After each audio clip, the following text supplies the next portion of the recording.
This is Rock and Roll English. Real people, real English. Here's your host, Martin Johnston. Hello everyone and welcome to another episode of Rock and Roll English. Episode number 203, baby. Oh yeah.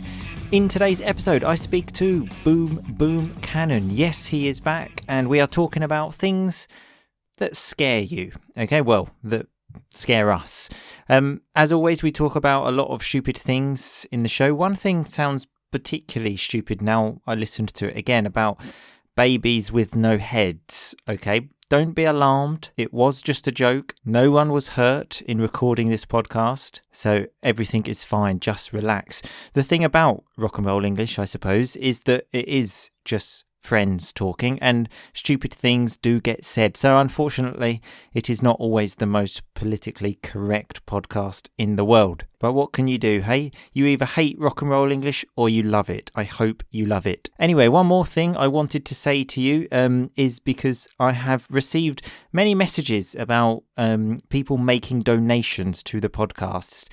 It's not something I'm particularly comfortable talking about. I also made a bit of a stupid mistake in the past about this, but I just want to let those people know that there is now a donations button on the website if you go to rockandrollenglish.com/donations.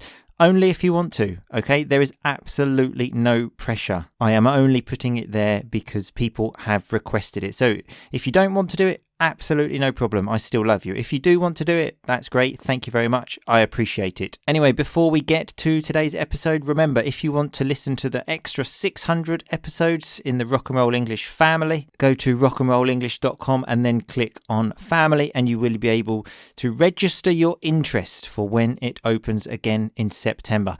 That is enough of me talking now, people. Here is the conversation. I will speak to you again at the end. Happy listening. Boom Cannon, how are you today? I am good, Martin. How are you? Always fantastic, Boom. Always fantastic, especially after that big poo that I just did during our pre-chat before recording the podcast. So really good. I didn't know if you would mention that on the actual pod, but you have, and all power to you. Yeah. Yep, exactly. Yeah, I had to do it. So we were having our pre-chat, and then it got to the point of like, we should record now, and I couldn't hold it anymore. So I just had to go. So I just said, right, just stop there, boom. I'm just going to do a poo. Okay, that's the worst. I've had that in lessons before where you really need to go, and you're just thinking, what can I do? How can I get out of this? Because you can't. It's one thing saying to a close friend, I need to stop because I need to do a poo. But it's a different thing saying it to a class of 12-year-old children. Very different. Wouldn't advise that. Yeah, different ball game. So something completely different. So we had to take a break for that, for the poo break. And that was good. It was, what are we talking, 10 minutes? Well, that's the thing, because I get on the toilet, boom, and then I get my phone out, and one thing leads to another, which is a nice term, like things pass, which is actually what Mrs. Rock and Roll English always complains about, actually, because I'll be in the toilet for a long time, and then she will say to me, but are you actually, doing something, or are you just using your phone? And I say, no, I'm squeezing, okay? Well, I'm not working at this. I'm just looking at like Instagram and just, looking at some football's clip or something like that. Well, what I enjoyed was not only did we take the break for this, but that you actually, during the break, you texted me from the toilet to say, hang in there. I'll be with you as soon as I can. Yeah. Keeping you updated. So hang in there with some nice vocabulary. Just wait. It was one of those ones, when it's like not coming, and then you're just like, look, come on, let's get this over and done with. So there's some nice vocabulary as well. Get it over and done with. Let's just finish it. Which we should probably finish this part of the conversation as well, actually, boom, and move on to the show. I think so. So. And speaking of that, how do we usually start the show? With a review. Do you think we have a review? I am very confident that we do. I am sorry to burst your bubble here, no. so to ruin your fun, but You were too confident. That's a lesson in life, Boom Boom. Yeah. Never be too confident, okay? Never be too confident. It's a bit of a dry patch again here. So a dry patch when you're not doing something, let's say, often considered maybe for sex, if you're not getting any of that. Dry patches, we've had a few of them in our time, haven't we, Boom Boom? We've had a few patches. We've had patches that have, they've been more than patches. More than dry. Really dry. Really dry. I hadn't seen any water in years. Desert. Absolutely. Desert. Yeah, no, I thought because I hadn't been on the pod for so long that maybe you had been saving up a review. Just for you? Yeah. Just for you, yeah. So, yeah, of course. Like a one that was focused on my kind of, my role in the pod. Absolutely, yeah. All like, the other weeks, I didn't want to use them, Boom Boom. Just use them all for you. Yeah. Sadly, not the case. Anyway, Boom Boom. So today's podcast, I will tell you what we're talking about. Inspired by you, actually, because when we did episode 200, you mentioned how I was scared of everything. So I thought we could do a podcast about things which some people are scared of, okay, and talk about this, okay? So the first thing I've got on my list is fish, Boom Boom. Are you scared of fish? No, I'm not scared of fish in general. If I'm going for a swim in the sea, at the beach, I'm probably not, hoping to come across too many fish. But no, generally I'd say I'm pretty comfortable with fish. Yeah, see, yeah. I don't trust them. I don't trust them. I just don't know what they're going to do. That's my worry with them. Just I said, if it's not human, and even humans I don't trust, I'm just not comfortable, which in the sea is a problem, especially this time of year, actually. I generally go out until it sort of gets to about, I don't know, my hips, so sort of like round my arse, and just think, can I swim at this depth? When we were actually in Thailand, Boom Boom, I remember we were in the sea, and then I got out and I said, no, I don't want to, because I don't want to swim in there because there are fish. And I remember you saying to me, no way, there are fish here in the sea.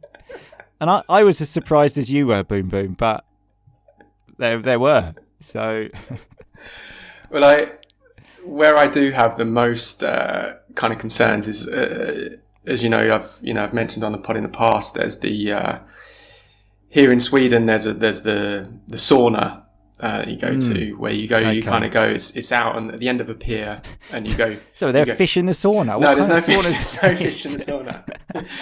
But the way it works is the sauna's on a pier out into the sea. So the idea is you go directly from the sauna into the sea. Naked as well, if I remember. Exactly. I do not want a fish biting my penis. So that's always a worry. Yeah. Yeah. Oh, no way. No way. Luckily, the sea's generally so cold that there wouldn't be much penis for them to actually grab onto. So, but yeah, that's a concern. Yeah. That I can imagine is a massive concern. But at least it's not fish in the sauna, because I was thinking, I don't know how a fish is going to survive. If there's one place where I think a fish wouldn't survive, it's a sauna. Absolutely. You'd have to be getting the sort of the fish onto the coals in the sauna to actually cook it and eat it. That would be the only sort of thing to do there. I don't think that counts as the fish surviving. No, it doesn't. It definitely doesn't. Literally a fish's nightmare. It's been eaten. Yeah. Okay, so moving on to the next one, Boom Boom. I actually don't know the answer to this. Roller coasters. What are you like with roller coasters? We've never been to a theme park together, which is the name for, like, I don't know, Disneyland, something like that, a theme park. Yeah, no, I'm not great, to be honest. No. Yeah. No, I'm the same. I'm generally the person that will be in charge of, like, doing the important thing of, like, holding the coats and the bags whilst the other people go on. I especially remember doing this for my brother a lot when we were children. Generally, it would be him and my dad going on the roller coaster, and me and my mum doing an important job of holding the bags, making sure everything's safe, waving at them when they're at the top, and generally feeling pretty inadequate and stupid. That's what you go to a theme park for, isn't it? To hold feel some inadequate coats and wave whilst feeling inadequate. Yeah. No, I was actually, I think as a child, I was quite into them, but as I've got older, less so. I don't mind. I mean, how often do you go to theme parks now? I've not been for a while. I remember going, I think, when I was at uni, and I think at that point I still had this idea in my mind that this was something I was into from when I was a kid, and then being on one and realising, I'm not into this. That's enough for me. Yeah. Because the worst thing as well, when my brother would come off the roller coaster, he would have like this massive adrenaline rush and be like, oh, and it wasn't quite the same adrenaline rush I got from holding his coat and his bag. So it's not quite the same rush of excitement. Yeah, I don't mind the ones where if you're sort of like inside, like you're inside something, if you know what I mean. But it's the ones where you're sort of, it's the height element and you can actually see the ground. Like if it's that, I'm out. But if you're sort of, if it's just a feeling where it's like it's dark, you're just sit on the couch and watch a bit of TV. What's the point? Yeah. Okay, that's what I say. What's the point? Just watch a bit of Netflix. Maybe watch a documentary about roller coasters. Play theme park on your computer. What a game that was. That was a great game. What a game. Not sure if everyone's familiar with that game. It was, I think, quite famous, I suppose. I don't know. Yeah. I'm basing that on it was famous in England. You're basing it on the fact that we played it, I think. So then that means everyone played it. Boom, boom. You had to basically build a theme park. And I remember if you gave them more caffeine in the cafe, then they would like go running around. And I also remember you could build a roller coaster, but I didn't understand how to build it down, so mine just kept going up and up and up and up. I won a lot of awards actually for the biggest theme park, for the biggest roller coaster in the world. But that's just 'cause I didn't understand how to build it back down. I could only build one way. It was going to heaven, that roller coaster. That was part of the experience in my theme park. That was a great game. I mean, in hindsight, it's quite a strange kind of concept, a bit like where we also play the game Championship Manager. That they're essentially games based on sort of administration and sort of management. You know, being in an office and you know, nothing better than a bit of administration. Exactly. Doing the taxes. Absolutely brilliant. Oh, great game. So another one here is babies. What you know, those like the newborn babies, boom boom. I'm not comfortable with a newborn baby. I just think I'm gonna, I don't know, like snap its head off or something like this. I feel like I'm gonna break it. That's my worry. I wouldn't say scared, but uncomfortable is I can associate with that for sure. I remember when the first person of our group of friends had a baby and I saw a picture of you holding the baby, and I have never seen anyone look so uncomfortable holding a baby in my life. I mean, admittedly, it would be the same for me, but luckily there wasn't a picture of me doing it. But the picture of you, classic. Yeah, I haven't got much better since then either. So, yeah, it's not something I've got the most experience of, actually. So yeah, I'm not the most comfortable. I often like to be. I think if I'm holding a baby, like actually then also sitting on a sofa, because you feel like less could go wrong here.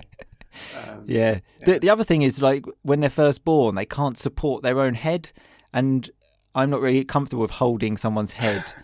And because I just think, is the head going to fall off if I don't hold it? What's going to happen with the head? You're not really comfortable with people that can't support their own heads. Yeah. You imagine that someone gives you the baby. Sorry, there's your baby. I lost its head. I thought it could take care of that itself. Is it still all right, that baby without a head? Sorry about that. Yeah. Sorry. It's also, I think, even sometimes if I'm like past, handed the baby by, friends, family, when they've had them, you think, why are you entrusting me with you? I have no idea what I'm doing. Don't trust me with this. Yeah, that's the thing. So best steer clear. Basically, just stay away. Yeah. So another one I've got here, which I'm interested to get your thoughts on, is getting no likes on a picture or something on Facebook or Instagram. Oh yeah, big time. Oh yeah. More than roller coasters. It is like a roller coaster when you put something on Facebook, isn't it? Thinking, is anyone going to like this? Yeah. Then maybe it takes off and it's like it's the rush. Oh. Yeah, and it's like before you go on the roller coaster is the part where you're like thinking what to say for the picture. So before I started Rock and Roll English, I had like a different Instagram account. I think I had about 20 followers or something like that. And I specifically remember once putting on a photo, and a good few hours went by without getting a like, and then I got a message from you saying, "I really thought you were going to get no likes there." So you had seen it. Decided not to help your friend. By the sounds of it, you were keeping like regular checks on this to see if anyone did like it. Finally got that one like, and then so I was laughing. Yeah, I was laughing. I don't remember this, but it sounds very believable. Yeah, it's tough. It's one of the reasons I actually prefer. I don't post much on Instagram anyway, but I prefer Instagram stories. Because it's just out there. I don't know if people liking it, are they not? Who cares? It's out there. But when it's an actual post and it's just there for everyone to see, you're like, oh, he's only got a few likes on that. That's a good point. Although the thing about the stories, I must admit, you rarely do this, but if you do 2 stories in a day, you can see like the amount of people that go from one story to the other. I often notice a big percentage drop from that. So they look at the first one and think, well, this is a load of shit. I'm not going to watch the second one. I haven't kept their interest for 15 seconds to click on the next story. It's a long time, Boom Boom. It's a long time, those 15 seconds.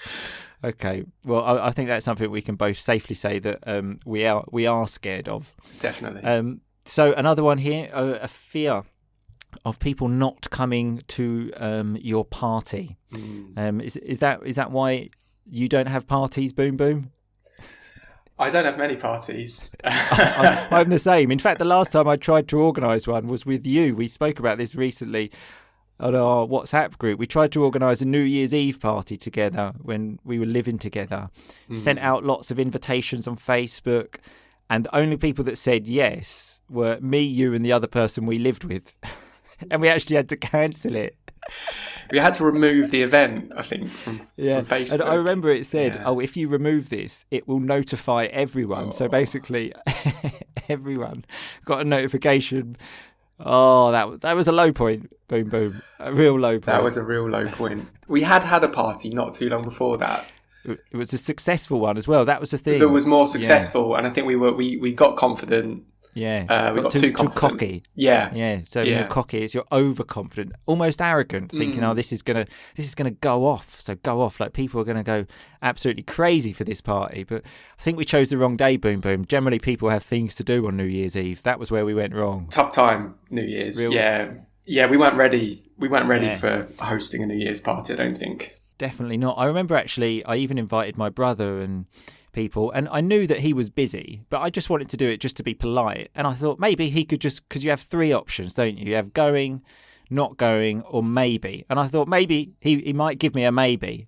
Within 5 seconds, bang, not going. And I thought, I just did this to be polite. Come on, try to be polite to me as well. Yeah. Give me a maybe. Just say cut maybe. Me some slack. Yeah. So cut me some slack. Like, give me a break. Come on. Yeah. Just the immediate not going is it's tough. So I'm not even going to consider this. Yeah. I'm definitely not going. There's no chance. Yeah. So again, that's another fear that has stayed with me, and I literally have not had a party since then. So it's a scar that I have carried with me, unfortunately. It's probably why I haven't got married yet, just in case no one turns up. I think that's why I'm delaying mine, Boom Boom, just because, like, deep down, I'm saying it's because of the coronavirus stuff, but deep down I'm thinking, is anyone going to come? Yeah. Okay, so the next one, Boom Boom, insects, or even like spiders. What are you like with those, Boom Boom? Okay with spiders. Yeah, depends on the size though, doesn't it? Yeah. The small one, they're fine. Your average kind of British spider. You don't want any of those Australian ones, the ones that can no. kill you or anything like that. No way. Your average sort of homegrown British. Homegrown? What, do you grow them in your house? Yeah, just your sort of, your native British spider.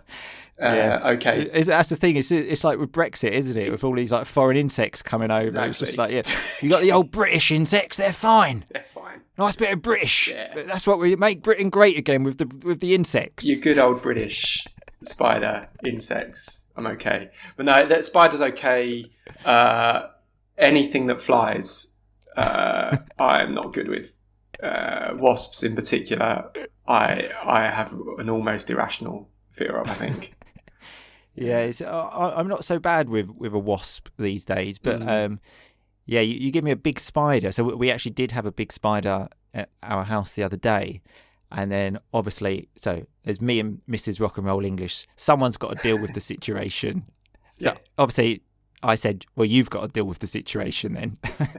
But unfortunately, that was a no-goer, so that wasn't an option. So I had to do it, and it was in the bathroom. And so I took like the broom to help me with this operation. And Mrs. Rock and Roll English said it sounded like I was fighting a Tyrannosaurus Rex, because there was lots of screaming, lots of like banging, and it was just horrible. Who won? Well, I like to think I came out on top. So I came out on top and I won, let's say. And I actually did it by ushering it to the window as well, Boom Boom. Okay, because that's what I like to hear. That's me. Okay, I've always had respect for animals, and mainly because I was too scared of actually because if it's a big one and you kill it, you don't know what's going to happen. You might get like some blood, or so it's just not an option I want to consider. In the end, it was more of a sort of a conversation, a dialogue, and you agreed that it would leave. Exactly.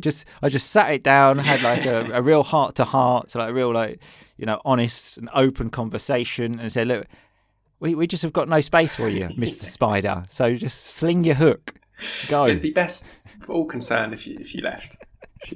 I actually remember when we lived together, calling you for some help with a wasp that I had in my room, which, given sort of how scared you are of lots of things, was a real low point for me, to be honest. Oh, thanks. I was hoping for a compliment there of like, thanks, you really helped me. Well, you did. But instead it was because you're such a wimp. So a wimp is someone that's really scared. That made me feel terrible. So thanks, Boom Boom. But you did. I called you up and you dealt with it. I delivered. So if anyone's got a problem with a wasp or a spider, you're the man. Just give me a ring, okay? And I will help you out. That's me, baby. Anyway, on that note, Boom Boom, probably a good time to say goodbye. Yeah, good. Pod. We've made ourselves just pretty much look like wimps.